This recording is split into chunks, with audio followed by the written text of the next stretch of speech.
রক্ষকই ভক্ষক, নিরাপত্তারক্ষীর হাতে খুন আবাসিক। মুম্বাইয়ে বাঙালি যুবতী পল্লবী পুরকায়স্থ খুনের ঘটনায় গ্রেফতার আবাসনের রক্ষী।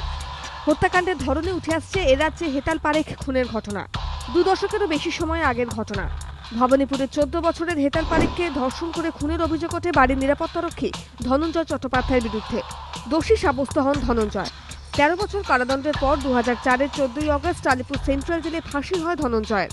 যার হাতে নিরাপত্তার দায়িত্ব ভক্ষকের ভূমিকায় তিনি। হেতাল পারেখ হত্যাকাণ্ডকে রেয়ারেস্ট অফ দ্য রেয়ার অপরাধ বলে জানায় আদালত, আর এজন্যই ফাঁসির সাজা হয় ধনঞ্জয় চট্টোপাধ্যায়ের। মুম্বাইয়ে বাঙালি যুবতী পল্লবী পুরকায়স্থ খুনের ঘটনায় গ্রেফতার হলেন আবাসনেরই এক নিরাপত্তারক্ষী।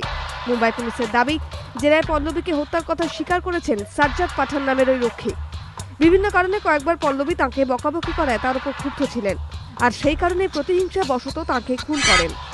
আর এক্ষেত্রে ধনঞ্জয়ের মতো খুনের আগে সাজ্জাদ পল্লবীকে যৌন নিগ্রহ করেছিলেন কিনা তাও খতিয়ে দেখছে পুলিশ।